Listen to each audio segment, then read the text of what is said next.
Assalamualaikum warahmatullahi wabarakatuh. Waalaikumsalam warahmatullahi wabarakatuh. Bismillahirrahmanirrahim.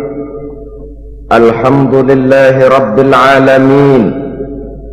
Wassalatu wassalamu ala ashrafil anbiya'i wal mursalin, imamil muttaqin, sayyidil ghurril muhajjalin, wa ala alihi wa sahbihi ajma'in, amma ba'du. Saudara-saudara kaum muslimin rahimakumullah, pada pertemuan terdahulu sudah kita bicarakan tentang memperbaiki akhlak, baik akhlak kepada Allah subhanahu wa ta'ala, akhlak kepada sesama manusia, maupun akhlak kepada makhluk Allah lainnya di luar manusia. Kemudian secara umum Al-Imamul Ghazali rahimahullah membagi akhlak dalam dua bagian besar. Pertama, apa yang oleh beliau dinamakan al-akhlakul mahmudah, yaitu akhlak yang terpuji. Seseorang yang kepada Allah ia bertauhid, dalam pergaulannya dengan sesama manusia ia mempunyai sifat-sifat yang terpuji, seperti rendah hati, sabar, jujur, ikhlas, dan lain sebagainya. Kemudian dalam sikapnya kepada makhluk Allah di luar manusia, ia dapat mengembangkan nilai-nilai ihsan sesuai dengan tuntunan imannya. Ini seluruhnya dinamakan al-akhlakul mahmudah atau akhlak yang terpuji. Kemudian yang kedua oleh beliau dinamakan al-akhlakul mazmumah, yaitu akhlak yang tercela. Seseorang yang di dalam sikapnya kepada Allah mempunyai sifat-sifat kufur, baik dalam bentuk kemusyrikan, kemunafikan, atau hal-hal yang bisa menyebabkan ia menjadi murtad. Lalu dalam pergaulannya dengan sesama manusia, ia mempunyai sikap yang tidak terpuji, sombong, ria, ujub, dusta, khianat, suka menggunjing dan memfitnah, dan lain sebagainya. Sedangkan sikapnya kepada makhluk Allah di luar manusia, ia senantiasa menimbulkan kerusuhan. Itu seluruhnya dinamakan dengan al-akhlakul mazmumah atau akhlak yang tercela. Untuk memperoleh akhlak yang baik, yang dalam bahasa populernya dinamakan al-akhlakul karimah, para ulama sufi memberikan tuntunan. Pertama, melalui jalan yang disebut takhalli. Yang kedua, tahalli, dan hasilnya nanti akan membuahkan tajalli. Takhalli artinya mengosongkan diri dari segala macam sifat yang tercela. Sombongnya dibuang, riyaknya dihilangkan, suka fitnahnya musnah, dustanya berhilang. Itu semuanya dinamakan takhalli, mengosongkan diri dari seluruh sifat-sifat yang tercela. Apabila ini sudah berhasil dilaksanakan oleh seseorang, ia naik kepada tingkat yang selanjutnya dinamakan tahalli. Tahalli artinya menghiasi diri dengan seluruh sifat-sifat yang terpuji.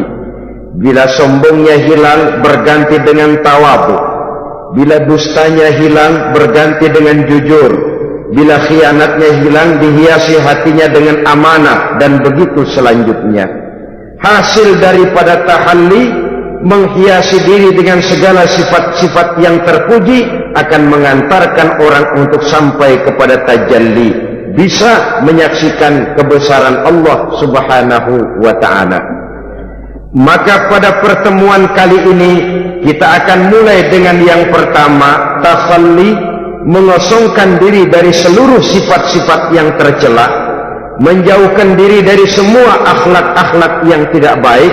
Dan pertemuan ini akan kita mulai dengan membicarakan dusta dan akibatnya. Saudara-saudara kaum muslimin rahimakumullah, salah satu nikmat yang diberikan Allah kepada kita makhluk manusia dalam hidup ini adalah kemampuan untuk berkata-kata, kemampuan menyalurkan hasrat hati dan keinginan jiwa melalui ucapan dengan bahasa sebagai alat komunikasi. Sehingga orang lalu berkata bahwa al-insan adalah hayawanun natiq. Manusia sebenarnya adalah binatang juga, cuma saja manusia binatang yang pandai berbicara. Oleh karenanya ini merupakan satu nikmat yang sangat besar yang perlu kita syukuri. Lidah bisa menempatkan seseorang pada posisi yang tinggi, lidah juga bisa menempatkan orang pada posisi yang paling rendah. Karena lidahnya orang dipuji, karena lidahnya orang dicaci maki dan dicela. Pendeknya seperti kata pepatah, al-lisan saghirul jirmi azimul jurmi. Lidah itu walaupun kecil bentuknya tetapi besar akibatnya. Hampir sebagian besar dari kesulitan-kesulitan yang menimpa manusia pada mulanya disebabkan oleh lidahnya. Sehingga pepatah mengatakan salamatul insan fi hifzil lisan. Manusia akan selamat apabila dia pandai menjaga lidahnya. Seperti orang kita bilang lidah tidak bertulang. Artinya bicara kadang-kadang demikian enak, bicara kadang-kadang demikian nikmat, tidak terasa akan membawa akibat yang tidak pernah kita perhitungkan sebelumnya. Oleh karenanya, salah satu yang menyebabkan manusia bisa turun nilai kemanusiaannya apabila dia telah mempergunakan lidahnya untuk suatu yang lazimnya kita namakan dusta. Apa sebenarnya dusta itu? Dikatakan al-kadzib huwa adamu mutabaqatil khabar lil waqi'. Dusta ialah tidak adanya persesuaian antara berita dengan kenyataan. Itu yang dinamakan dusta. Berita tidak sesuai dengan kenyataannya. Nah, bentuknya bisa mengada-ada, bisa menambah-nambah, ataupun mengurang-ngurang. Itu bentuk-bentuk daripada tidak sesuainya berita dengan kenyataan. Mengada-ada, yang tidak ada diada-adakan, itu jelas merupakan dusta. Kemudian menambah-nambah, beritanya sebenarnya cuma 1 meter, tapi disampaikan orang kepada kita 5 meter, yang 4 meter tambahan. Disitulah kemungkinan terjadinya penyusupan-penyusupan berupa dusta adanya. Ataupun mengurang-urang, beritanya sebenarnya 8 meter, sampai ke kita cuma 2 meter, yang 6 meter berita itu dikorup. Itu juga sudah bagian tersendiri daripada yang dinamakan dusta. Oleh karenanya kita harus berusaha. Pertama dari sifat mengada-ada, yang tidak ada diada-adakan, itu jelas dusta. Dan ini pekerjaan paling enak memang. Orang seakan-akan terpesona, orang seakan-akan kagum, padahal kita mengada-ada. Barang yang tidak ada diada-adakan. Rasul juga pernah, saudara-saudara, tapi bernada seperti ini, namun jujur. Satu saat beliau sedang duduk, ada seorang perempuan mengendarai onta, sudah tua sekali ontanya. Lalu Rasul bangun menegur orang tadi, "Bu, kenapa naik anak onta?" katanya. Perempuan ini bilang, "Ya Rasul, yang saya kendarai ini bukan anak onta, tapi biang onta." Begitu. "Iya, tapi dia punya ibu kan? Onta ini punya." Nah, kalau dia punya ibu kan artinya dia anak juga. "Ya memang." Nah, kalau begitu kan artinya ibu memang naik anak onta. Loh ya iya kalau itu sih. Kelihatannya mengada-ada, tapi memang benar begitulah adanya. gurau untuk menghidupkan suasana, tapi tidak terlalu berlebih-lebihan. Yang kedua, jenis daripada dusta itu menambah-nambah. Ini juga paling enak. Orang sering bilang, kalau kita ngirim duit, jangan harap kurang, jangan harap tambah. Tapi kalau kita ngirim berita, jangan harap kurang. Duit kita kirim kepada orang, jangan harap tambah. Kurang, jangan harap kurang. Atau jangan harap tambah, kurang bisa. Tapi kalau berita kita kirim kepada seseorang, jangan harap kurang itu berita, nambah bisa.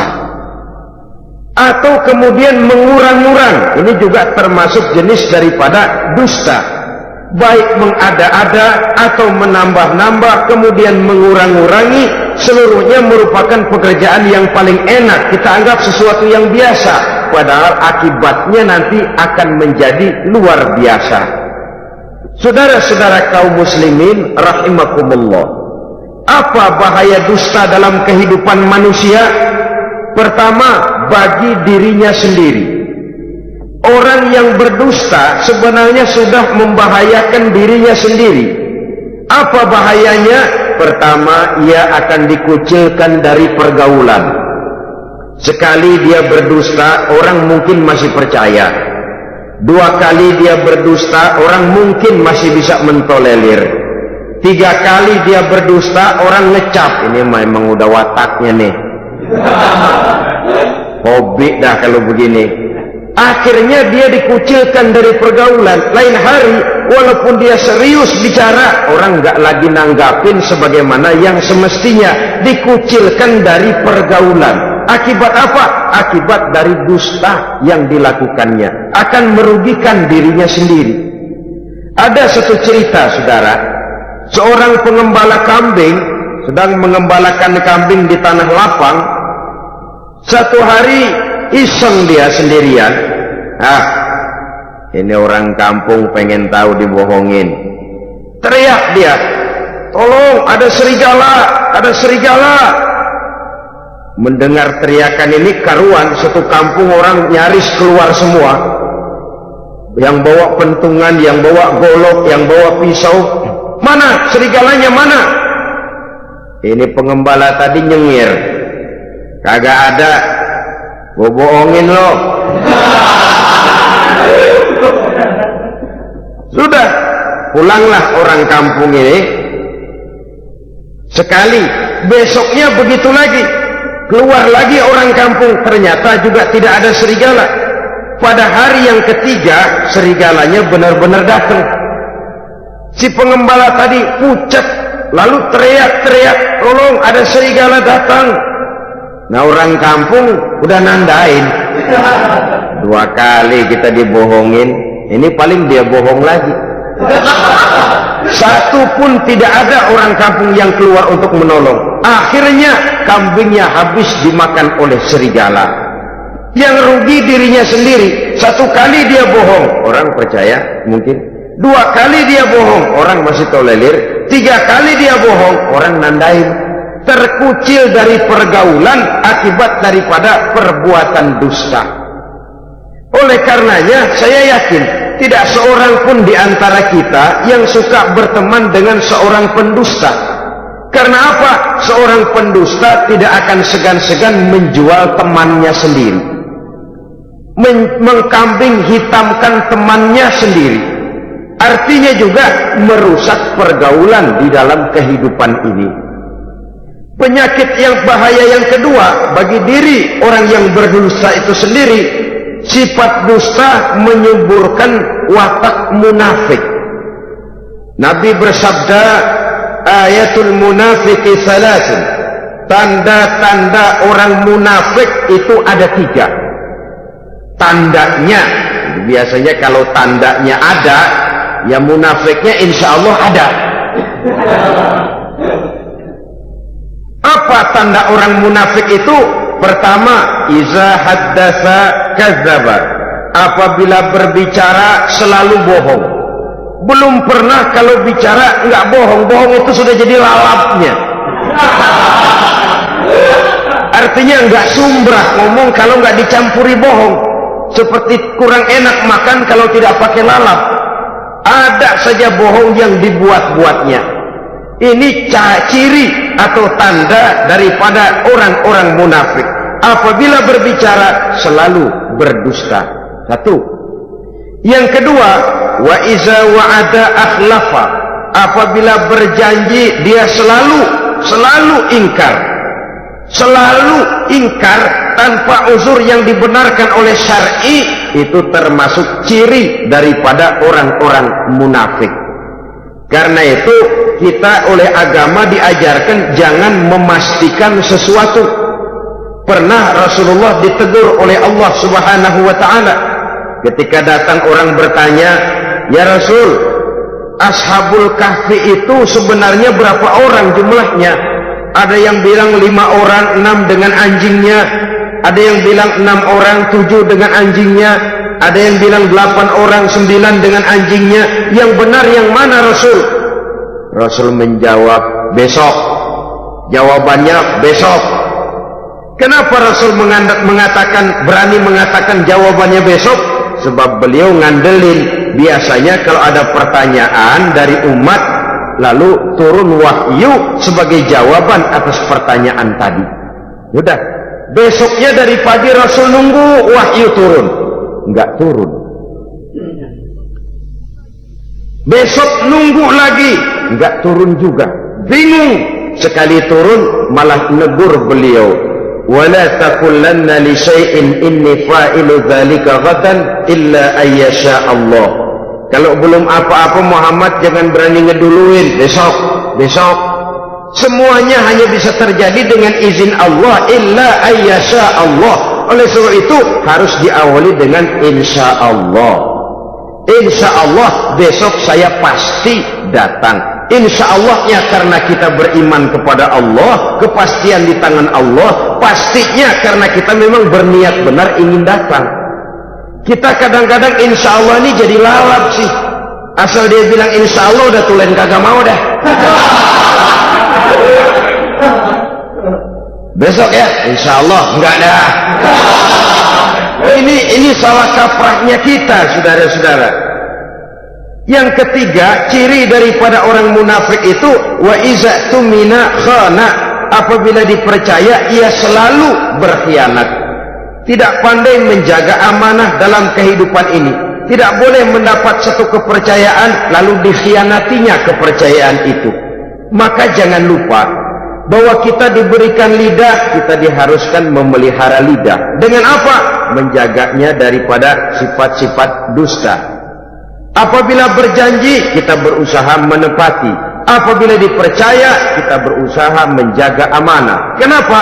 Mencari kepercayaan itu sulit, saudara. Tetapi memelihara kepercayaan itu jauh lebih sulit. Apalagi kalau yang bernama rahasia. Rahasia itu memang selama masih ada dalam hati. Kalau sudah kita bicarakan kepada orang lain, itu sudah bukan rahasia lagi sifatnya. Memang sih pada mulanya kita bisa ngomong, nih gue ngomong begini nih sama lu doang nih. Lu jangan ngomong-ngomong sama yang lain ya. Nanti yang kita ajak ngomong lagi sama orang lain. Nih sama lu doang nih. Jangan ngomong-ngomong sama yang lain.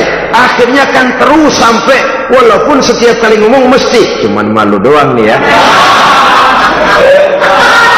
Tapi akhirnya tuh beritanya jadi merata, menjalar. Kenapa? Rahasia adalah apa yang ada di dalam hati. Jikalau sudah kita bicarakan kepada orang, sudah bukan rahasia lagi namanya. Apalagi sifat manusia. Kalau dia lagi seneng sama kita, jangankan perbuatan kita yang baik, perbuatan kita yang salah pun masih dibenarkannya juga. Tapi kalau dia sudah jengkel sama kita, jangankan kita main judi, kita ngaji masih salah. Itu kalau orang sudah nggak seneng itu ya begitu. Dia benci sama kita. Jangankan kita main judi, kita baca Quran masih salah. Tapi kalau dia senang sama kita, hampir matanya itu hilang dari penilaian-penilaian yang objektif. Oleh karenanya sifat dusta menyuburkan sifat kemunafikan di dalam diri seseorang, yang diantara tandanya tadi iza haddasa kadzaba. apabila berbicara ia selalu berdusta. Voice of Kiai. Kemudian bahaya yang ketiga, orang yang selalu berdusta jauh dari ketenangan. Sebab apa? Pada saat kita mendustai seseorang, orang itu mungkin percaya, tapi makin dia percaya, makin tersiksa batin kita. Kenapa? Hati kita sendiri ngomong, lu percaya kok gue bohongin? Kita sendiri tahu bahwa kita bohong. Itu yang menyiksa batin. Jauh dari ketenangan. Apalagi akan timbul satu sifat was-was. Ntar dia tahu. Bagaimana kalau rahasia ketahuan? Bagaimana kalau dia tahu saya bohong? Ini akan menyebabkan seseorang jauh dari ketenangan hidup. Makin rajin dia berdusta, makin tersiksa jiwanya. Lain kalau hatinya sudah mati. Dusta memang sudah jadi profesinya, kebiasaannya. Tidak merasa menyesal, tidak merasa berbuat salah. Dusta itu sudah jadi hobi, sehingga enak saja. Hati sudah jadi mati kalau sudah begitu. Dan sepanjang hati sudah jadi mati, itulah yang paling kita khawatirkan. Artinya nilai kita adalah bangkai berjalan dalam pandangan Allah Subhanahu wa ta'ala. Saudara-saudara kaum muslimin rahimakumullah, oleh karenanya membahayakan diri sendiri dusta itu. Yang kedua, berbahaya bagi masyarakat banyak. Tentu saja apabila status sosial kita tinggi, makin luas akibat daripada kedustaan kita. Seorang kepala rumah tangga yang berdusta, seluruh keluarganya jadi rugi. Seorang kepala kampung yang berdusta, rakyat sekampungnya rugi. Seorang gubernur berdusta, rakyat satu provinsi rugi. Seorang pemimpin negara berdusta, rakyat satu negara rugi. Makin tinggi status sosial, makin besar akibat daripada suatu dusta. Oleh karenanya menimbulkan keresahan di tengah masyarakat. Masyarakat itu apa? Dimulai dari masyarakat yang paling kecil, rumah tangga. Kalau satu rumah tangga sudah diwarnai oleh sesuatu yang bernama dusta, maka ketenangan, ketentraman, kebahagiaan rasanya akan sulit terwujud di dalam rumah tangga itu sendiri. Seorang istri apabila sudah pandai mendustakan suaminya, maka itu sudah berarti memulai keretakan dalam kehidupan rumah tangga, menimbulkan benih-benih ketidakpercayaan. Apabila seorang suami sudah mulai mempunyai titik ketidakpercayaan kepada istrinya lagi, itu sudah menandakan retaknya basis kehidupan rumah tangga. Istri yang mendustakan suaminya, umpamanya diberikan nafkah, lalu mestinya sebenarnya sudah diperhitungkan cukup, uang masih ada, dikatakannya habis, dan lain sebagainya. Akibatnya nanti si suami mikir-mikir, kan menurut perhitungan duit masih cukup, kenapa sudah habis? Nah, oleh karena istrinya tidak jujur, suaminya juga mulai berusaha tidak jujur lagi. Mendapat penghasilan besar, mengaku sedikit. Kalau sudah begitu, saling dusta mendustai pun sudah dimulai. Nanti akan terus meresap kepada kehidupan daripada anak-anak sebagai anggota di dalam rumah tangga kita. Saudara-saudara, oleh karenanya rumah tangga bisa saja berantakan, menjadi kacau, baik karena dusta istri, dusta suami, dusta anak, atau dusta orang lain menyulut dan mengganggu rumah tangga kita. Suaminya lagi enak-enak duduk di depan rumah, datang laporan, kamu kok tenang saja di rumah? Memangnya kenapa? Istrimu, waduh, ya memang kenapa istri saya? Waduh, itu tadi naik bajai berdua, kamu orang laki. Ya memang supir bajai, masih dia sendiri. Tapi kalau berita ini digunting, dikat sampai di situ, kan nanti ini sudah menimbulkan suami mendengar istrinya naik bajai berdua dengan orang laki, tentu marah. Pulang istrinya sudah payah-payah dari pasar, dicaci maki dan lain sebagainya. Apa ini? Akibat dari omongan dari lidah yang memang kecil dan tidak bertulang itu, tapi sungguh sangat besar akibatnya. Kemudian juga pergaulan. Berapa banyak saudara jauh dari saudaranya, teman berpisah dengan temannya, tetangga marah dengan tetangganya, akibat daripada perbuatan lidah, daripada ucapan lidah ini, akibat daripada yang bernama dusta ini. Oleh karenanya, saudara-saudara, dusta pun merusak pergaulan. Kemudian usaha. Satu kali kita berdusta, mungkin usaha mendatangkan untung. 2 kali kita berdusta, masih bisa mendatangkan untung. 3 kali kita berdusta, orang akhirnya akan mengadakan perbandingan. Ini kadang-kadang dalam usaha, dalam dagang, dusta juga bisa jadi lalam. Orang nawar dagangan kita, berapa harganya bang? 500. 300 ya, tadi ada yang nawar 400, saya nggak jual. Padahal kagak ada yang nawar. Dia buat sedemikian rupa. Atau kadang-kadang tidak segan-segan memakai sumpah untuk membela kebohongannya. Ya walaupun sebenarnya bukan sumpah, karena sumpah itu harus dengan lafzul jalalah, wallahi atau billahi, atau demi Allah. Kadang-kadang dengan kata-kata yang kasar. Modalnya cuma 500. Tapi ketika ditawar orang, yang bener aja nawar bu. Padahal ini saya beli modalnya aja 700 perak, biar mampus nih. Dia beli cuma 500, ngaku modalnya 700 pakai biar mampus lagi. Saudara hadirin yang saya hormati, sepintas mungkin orang percaya, mungkin orang lalu tergerak untuk membeli, tapi kemudian keuntungan yang didapat dengan jalan berdusta itu bisakah membawa berkah dalam kehidupan kita? Rasanya tidak.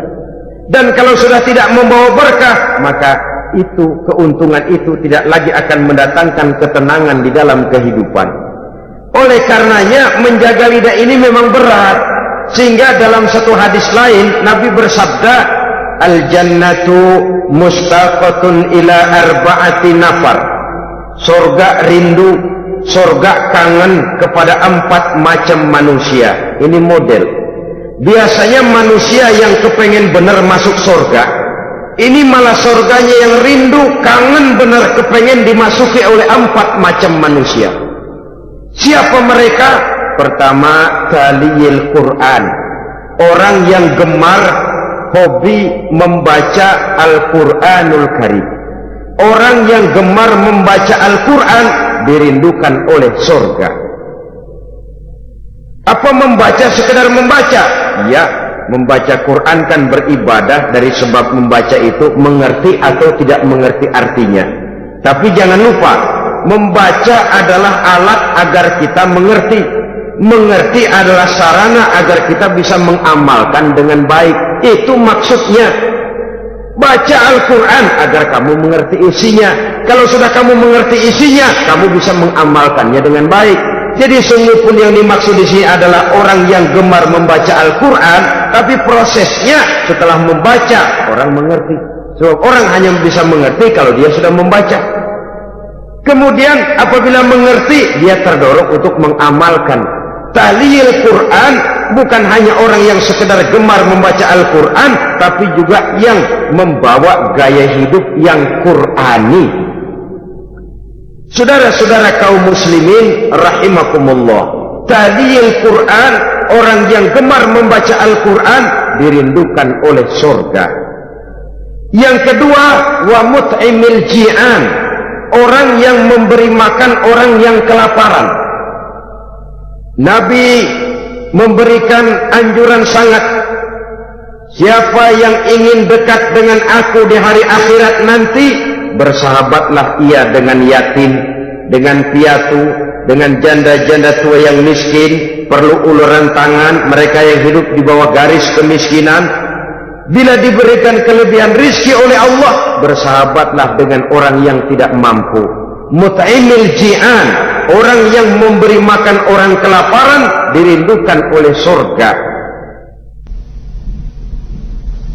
Saudara-saudara kaum muslimin rahimakumullah, demikian besar perhatian Islam terhadap kepekaan sosial, terhadap kesetiakawanan sosial ini, sampai-sampai dalam ayat Al-Quran dijelaskan oleh Allah Subhanahu wa ta'ala, ara'aita allazi yukadzibu bid-din fadzalika allazi yad'ul yatim wa la yahuddu ala ta'amil miskin. Tahukah kamu, kata Allah, siapa orang-orang yang mendustakan agama, beragama tapi dianggap mendustakan agama? Kalau sudah dianggap mendustakan agama, artinya imannya dusta, dia sholatnya dusta, dia puasanya dusta. Siapa mereka itu? Fadzalikal ladzi yad'ul yatim.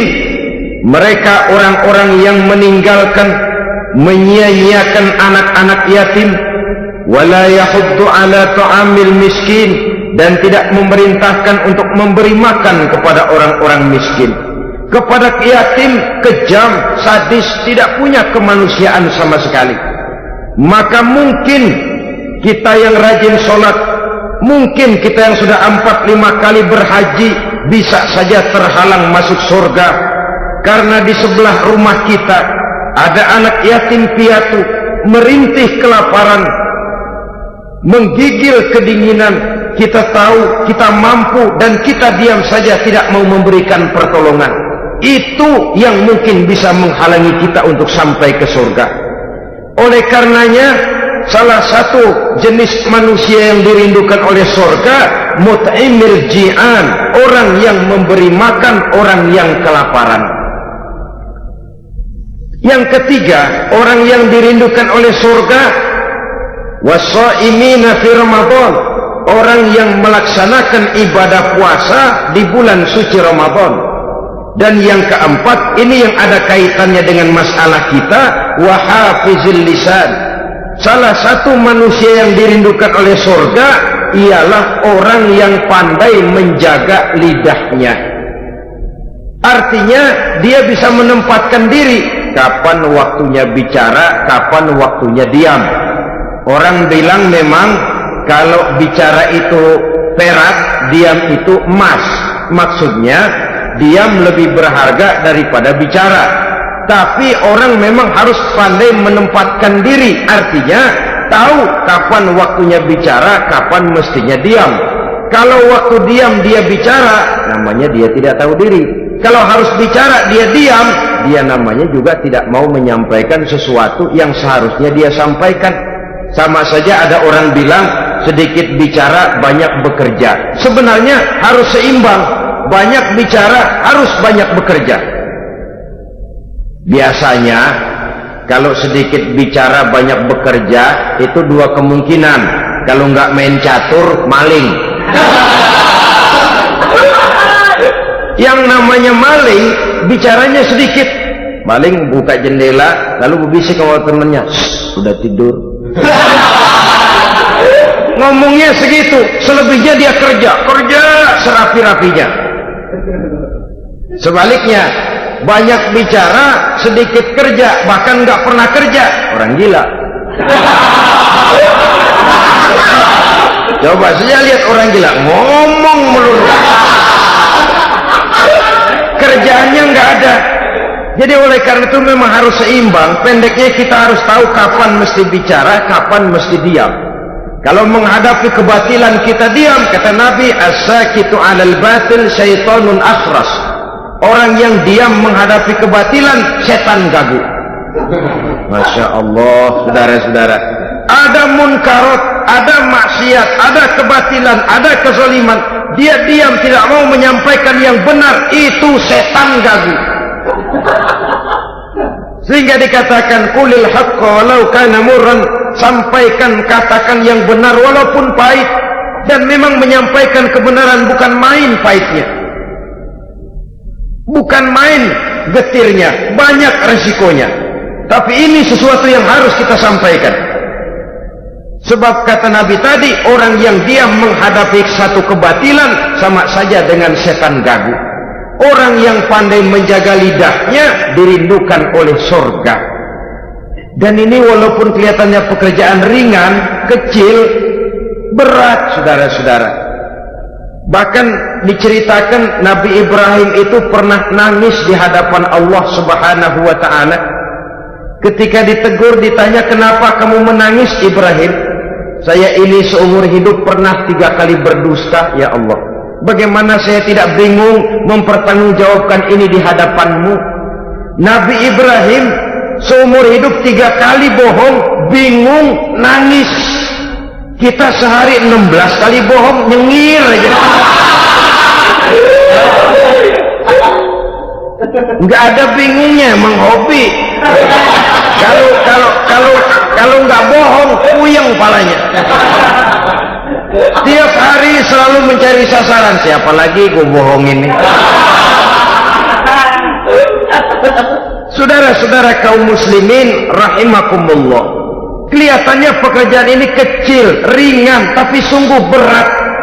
Mengerem lidah, menjaga lidah daripada perbuatan ucapan-ucapan yang tidak mengandung manfaat, apatah lagi sampai bersifat dusta dan membahayakan orang lain. Oleh karenanya, dusta ini, kalau dalam agama, berdusta dalam agama biasanya munafik. Mulutnya beragama tapi hatinya kafir, jelas itu munafik. Itu dusta juga, dusta yang membawa kita kepada dosa kelas kakap. Ya kalau kita mendustai teman memang dosa, dosa yang nilainya tidak sebesar kalau kita mendustai agama. Tapi sungguh pun demikian, dosa kecil-kecil juga kalau ditumpuk banyak juga. Padahal kata Imam Ghazali, hati itu seperti kaca. Dosa itu debu yang nempel di kaca. Kalau debu-debu itu terus numpuk, kita malas ngelapnya, malas ngebersihinnya. Jadi satu berkarat di kaca, susah banget ngebersihinnya. Coba kaca kalau udah karatan, pakai silet kita gosok, setengah mati. Begitu juga perbuatan dosa. Kalau kita senang dusta, biarinlah dosa kecil, bohong lagi, bohong lagi, bohong lagi, numpuk berkarat di hati itu dosa. Nah hati itu kalau sudah dilingkungi oleh karat, nur, cahaya kebenaran itu sulit untuk masuk. Karena dia sering berdusta, orang lain dianggap sama juga sama dirinya. Ini yang celaka. Oleh karenanya timbul sifat menyamakan orang lain dengan keadaannya sendiri. Dikala itu hati yang sudah penuh dengan noda-noda dosa itu sudah berkarat sehingga sulit untuk dibersihkan lagi. Itu sebabnya Nabi berpesan, ittaqillaha haitsu ma kunta wa atbi'is sayyi'atal hasanata tamhuha wa khaliqin nasa bi khuluqin hasanin. Bertakwalah kamu kepada Allah dimanapun saja kamu berada. Bertakwa dimanapun saja kamu berada. Di pasar takwa kita, di kantor takwa kita, di masjid takwa kita, di rumah tangga bertakwa kepada Allah dimanapun saja kamu berada. Kita sih kadang-kadang takwa juga, cuman musinan. Takwa kita pakai tempat. Asal lagi duduk di masjid, dengerin pengajian, denger kiai pidato, manggu takwa, bener. Aduh, keluar dari masjid, teler aja lagi.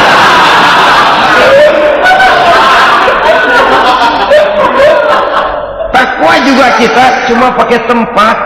Nabi pesan dimanapun kamu berada, ittaqillah haitsu ma kunta, bertakwalah kepada Allah dimanapun saja kamu berada. Wa atbi'is sayyi'atal hasanah tamhuha, ikuti perbuatan salahmu dengan kebaikan, niscaya kebaikanmu akan menghapus kesalahan yang kamu kerjakan. Kalau sadar kita, ya Allah tadi berdusta, astagfirullah, perbanyak istighfar, ikuti. Jadi begitu tuh kaca kena debu, lap, kena debu lagi, dilap lagi, kena debu, dilap lagi, insya Allah tidak sampai berkarat. Jangan lalu nunggu, tar aja dah taubat, udah tua-tuaan dikit. Kayaknya umur dia yang ngatur. Saudara-saudara, oleh karenanya ikuti perbuatan salah dengan kebaikan. Terselip kita berbuat salah, iringi dengan sedekah. Terselip kita melakukan dosa, iringi dengan istighfar. Melihat sesuatu yang haram, astagfirullahalazim. Lalu dipalingkan, jangan mulut astagfirullah, mata melotot terus tiba-tiba.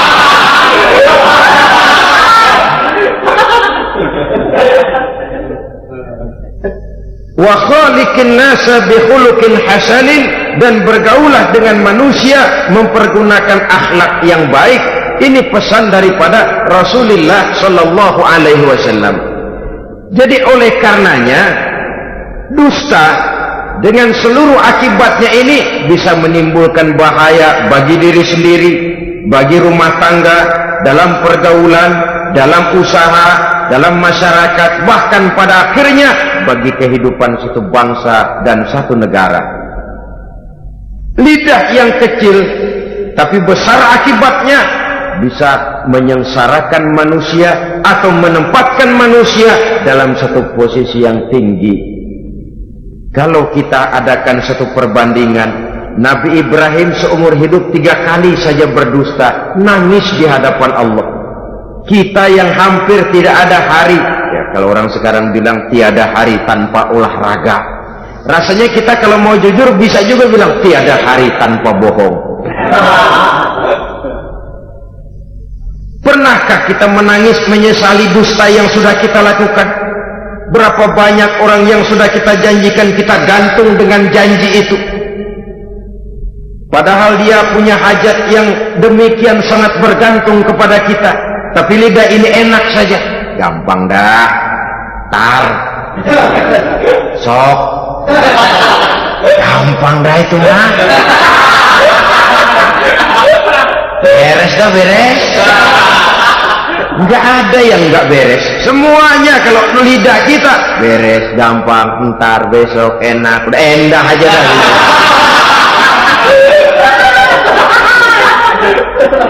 Habis orang kita gantung dengan harapan, padahal kita tidak bermaksud memberikan harapan itu. Sementara kita melangkah melenggang dengan senyum, sedang orang lain menggerutu. Saudara-saudara kaum muslimin rahimakumullah, ini pada gilirannya akan kembali penyakitnya kepada diri kita juga, menyuburkan watak munafik, mengucilkan kita dalam pergaulan, dan menjauhkan kita daripada ketenangan hidup. Karenanya dusta memang berbahaya. Dalam perjuangan, dusta akan menimbulkan watak pengkhianatan. Dusta juga bisa menyebabkan munculnya musuh-musuh dalam selimut, yang pura-pura berteriak membantu perjuangan tapi di belakang mencari titik kelemahan kita. Oleh karenanya mencari teman yang bisa diajak tertawa itu gampang, mencari teman yang mau diajak menangis itu sulit.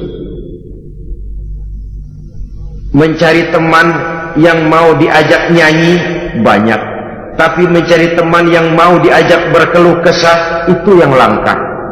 Oleh karenanya di dalam kehidupan ini, untuk menjaga lingkungan pergaulan, mari kita berusaha untuk menjaga lidah dengan sebaik-baiknya. Nah, apa semua bohong tidak boleh? Ada bohong yang ditolerir. Di antaranya kata Nabi, salasun laisa minal kazzab. Ada 3 macam bohong yang tidak dianggap bohong. Bohong tapi tidak dianggap bohong. Dusta tapi tidak berdosa. Kalau memang harus bohong, carilah bohong yang tidak dosa. Bahkan insya Allah ada pahalanya kalau kita ikhlas. Apa itu?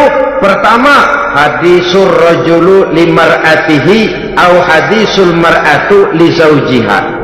Bohongnya seorang suami untuk menyenangkan hati istrinya. Gak apa-apa, untuk menyenangkan hati istrinya.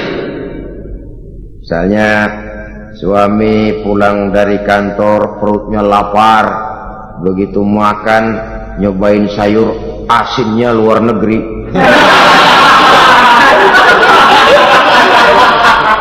Baru dicobain sedikit, suaminya udah celam-celam, melotot matanya.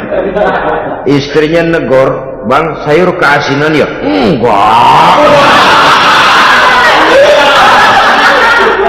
Kalau soal keasinan bagus, bagus. Cuma tadi di kantor saya sudah diajak makan oleh teman, jadi masih kenyang. Simpan sajalah, nanti sore kita baru makan. Lapar, kesel, jongkok, tapi karena mau menyenangkan istri, enggak. Atau sama saja dustanya seorang istri untuk menyenangkan hati suaminya. Bisa saja itu terjadi. Suaminya beli sendal buat istri,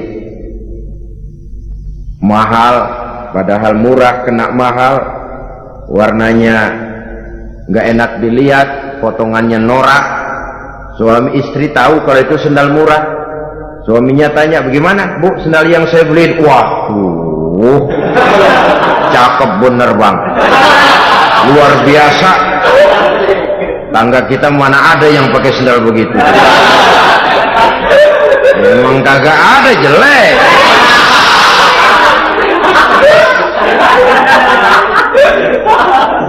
Tapi kalau waktu itu istrinya jujur, malah akan bisa menimbulkan keretakan. Bohong seperti ini termasuk bohong yang bisa ditolerir untuk menyenangkan hati istrinya atau untuk menyenangkan hati suaminya. Tapi lalu jangan dieksploitir. Jangan dieksploitir dalam arti untuk menutupi kedusta, untuk menutupi perbuatan salahnya lalu berdusta. Menutupi perbuatan salahnya, itu yang tidak boleh. Sebab bagaimanapun ditutupi perbuatan salah, toh akhirnya akan naik juga ke permukaan. Yang kedua, al-kazib li islahi zatil bain. Dusta untuk mendamaikan dua orang yang sedang berselisih, itu boleh. Malah Raja Iblis, kalau ada dua orang yang sedang berselisih, marahan, kita jadi tukang sulut, tukang ngipasin. Datang ke sana ngipasin, datang kemari ngipasin. Tidak mendamaikan. A marah sama B. Datang kita sama A, katanya kamu marahan sama B. Ya itu B kurang ajar. Ah enggak begitu. Saya kemarin ketemu di si B, dia bilang kangen sama sampean, pengen ngobrol sama-sama. Padahal B enggak pernah ngomong apa-apa. Dia bohong, dia olah sedemikian rupa supaya orang yang berselisih jadi damai. Itu bohong yang berpahala malah. Yang ketiga, bohong untuk menyelamatkan jiwa seseorang. Itu boleh. Ada orang mau membunuh, PKI nyari ustad. Nah, kamu tahu rumahnya Ustadz Ano? Kamu tahu? Tahu pak? Di mana? Bapak mau apa? Mau saya bunuh dia, kurang ajar. Oh orangnya nggak ada pak. Kemana? Wah tahu, keluar negeri, keluarnya lagi kali dah. Jauh. Padahal orangnya ada di dalam, tapi dia berdusta untuk menyelamatkan jiwa orang yang sedang terancam. Itu malah boleh, bukan saja boleh, berpahala, malah berdosa kalau waktu itu dia jujur. Mau cari ustadz buat apa emang pak? Mau saya bunuh? Ada pak di dalam, ada.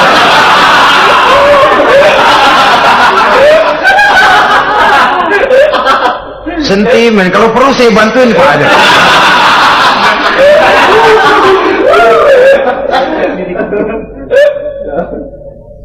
Hanya jenis bohong-bohong seperti ini yang bisa ditolerir. Itu akibat di dunia, saudara.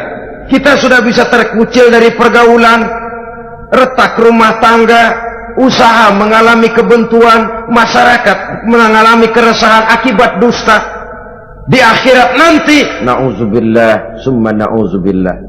Kita baca dalam riwayat Mi'raj, Rasul melihat orang yang lidahnya menyengser ke tanah, digunting, putus, bersambung lagi, digunting lagi, putus lagi, bersambung lagi. Kadang dituangi dengan coran api neraka. Na'udzubillah, coran neraka.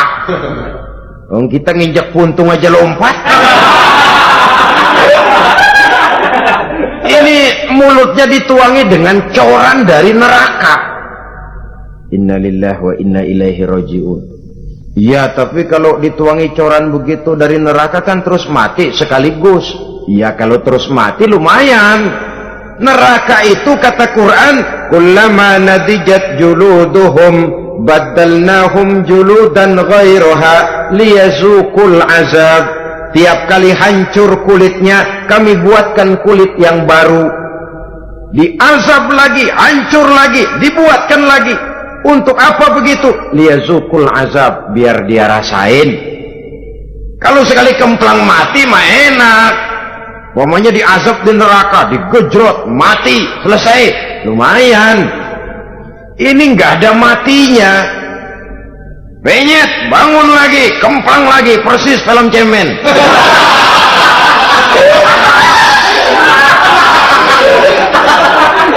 Cuma kalau film cemen mah film, dan itu jelas dusta. Di neraka orang tidak kenal mati. Hancur jasadnya, dibuatkan lagi, diazab lagi, dan begitu selanjutnya. Jangan lalu berhitung, kalau dosanya kebanyakan kan malaikat Malik gemes, ntar dilemparin ke neraka, kelebihan liwat. Jadi nggak mampir di neraka. Ya ndak mungkin, saudara-saudara. Tiap kali hancur kulitnya, diganti dengan kulit yang baru. Untuk apa itu? Liyazuqul azab, biar dia rasakan benar azab itu. Allahu Akbar. Sudah di dunia dia mendapat akibat yang sedemikian rupa dan punya akibat buat yang lain.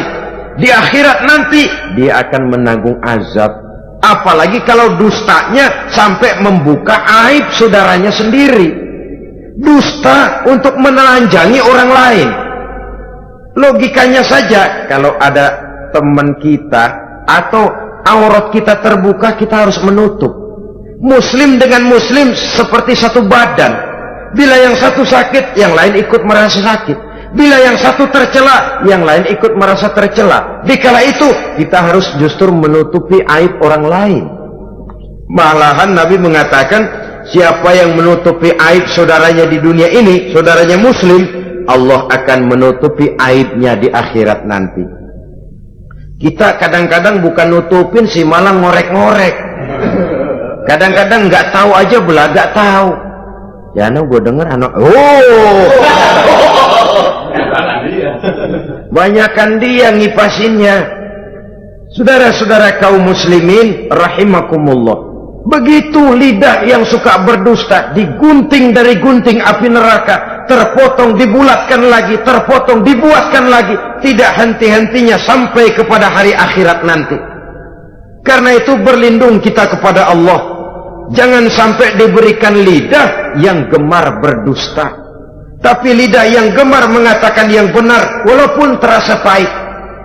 Mengucapkan kebenaran itu besar resikonya, panjang jalannya, banyak akibatnya. Mencegah kemunkaran besar resikonya, tapi itu harus kita lakukan. Setidaknya mencegah kemunkaran. Rasulullah sallallahu alaihi wasallam dalam satu hadis menyatakan, iyyakum wal kadhiba fa innal kadhiba yahdi ilal fujuri wal fujuru yahdi ilan nar. Hati-hatilah kamu daripada sifat dusta, sebab sesungguhnya dusta membawa kepada perbuatan durjana, dan perbuatan durjana menggiring orang kepada neraka. Mula-mula memang ucapan, dari ucapan orang melangkah kepada perbuatan, dan perbuatan itulah yang akan jadi penilaian Allah. Jikalau baik, dia akan menyebabkan kita ke surga. Jikalau tidak baik, perbuatan kita jugalah yang akan menjerumuskan kita ke dalam neraka. Dimulai dari suka berdusta. Akibat lidahnya gemar berdusta, perbuatannya pun merupakan perbuatan dusta. Suka pura-pura, mental munafik. Artinya hilang sifat kejujuran dalam dirinya. Apabila ini sudah melembaga dalam kehidupan seseorang, sulit dia melepaskan diri dari cengkraman dusta itu sendiri. Untuk jangka pendek di dunia ini maupun jangka panjang di akhirat nanti, dusta hanya akan membawa malapetaka bagi diri yang bersangkutan dan juga bagi orang lain. Benar kalau tadi pepatah mengatakan salamatul insan fi hifzil lisan. Bahkan ada yang bilang kalau lidah lukai hati, kalau pedang lukai tubuh masihkan ada harapan sembuh. Kalau lidah lukai hati, kemana obat hendak dicari? Kita tampar orang dengan tangan 2-3 hari, 2-3 jam bahkan sudah hilang bekas tamparan itu. Tapi kita tampar orang dengan lidah, dengan ucapan, seumur hidup dia akan tetap ingat. Kita bohongi orang, saban ketemu dia ingat nih, dia nih yang kerjanya membohongin melulu. Di mana aja ada bohongnya. Kalau sudah dicap sebagai pendusta, kita memang nggak tahu, tapi tiap kita jalan orang iringi perjalanan kita. Pembohong, pembohong. Saudara, masyarakat ini punya hukum yang tidak tertulis, tapi lebih kuat dan lebih kejam daripada hukum yang tertulis. Sehingga lalu orang mengatakan sekali arang tercoreng di dahi, seumur hidup orang tak percaya. Ini artinya hukum masyarakat itu lebih kejam daripada hukum yang tertulis. Sekali kita dicap sebagai pendusta, lain kali kita mau benar-benar banget juga. Aku benar-benar banget ini, sumpah dah. Alah, sumpah lo udah lalap dah kagak laku. Ya Allah, kita sumpah pun orang nggak percaya. Ya kalau binatang kita pegang ekornya barangkali. Tapi kalau orang jelas omongannya yang kita pegang. Nah kalau omongannya sudah nggak bisa dipegang, apanya lagi yang kita harapkan? Oleh karenanya saudara-saudara, lidah yang kecil bentuknya tapi besar akibatnya ini harus diisi dengan nilai-nilai iman. Lidah yang sudah dimasuki nilai iman akan berat untuk berdusta, berat untuk memfitnah, berat untuk menggunjing, ringan untuk mengucapkan yang baik, ringan untuk zikrullah, ringan untuk baca Quran, ringan untuk musyawarah terhadap hal-hal yang baik. Lidah yang ada imannya, aduh berat saja kalau sudah memfitnah orang, berat kalau harus menggunjing orang. Tapi lidah yang belum ada imannya nyelonong saja, licin kalau diajak fitnah, licin kalau diajak ngata-ngatain orang, licin kalau diajak mengadu domba orang lain. Dan ini akan berakibat nantinya timbulnya keretakan, keresahan sejak dari pribadi, rumah tangga, masyarakat luas. Akibat apa? Dusta. Dari sekian dusta yang paling kita khawatirkan adalah kalau kita sampai dicap oleh Allah sebagai pendusta agama. Beragama tapi dianggap pendusta. Agama sekedar lipstik, agama sekedar dekorasi, agama sekedar penghias kartu tanda penduduk, tapi hidup jauh dari tuntunan nilai-nilai agama. Pendusta-pendusta agama semacam ini pada gilirannya akan terkena penyakit yang disebut munafik. Iman lidahnya tapi kufur hatinya, Islam ucapannya tapi kufur perbuatannya. Nah, ini resikonya sangat besar. Adapun dusta-dusta kepada orang lain, dosa ya dosa, tapi dosa yang mudah untuk bertaubat. Kalau saya katakan mudah untuk bertaubat, saya bukan merangsang kita untuk berdusta, bukan. Tetapi jangan lupa seperti saya katakan tadi, bagaimanapun ringannya satu dosa, kalau ditumpuk dan ditumpuk, dia akan berurat, berakar dan berkarat di hati kita. Terima kasih atas segala perhatian, mohon maaf atas segala kekurangan. Usikum wa iyaya bitaqwallah. Wassalamu alaikum warahmatullahi wabarakatuh. Waalaikumsalam warahmatullahi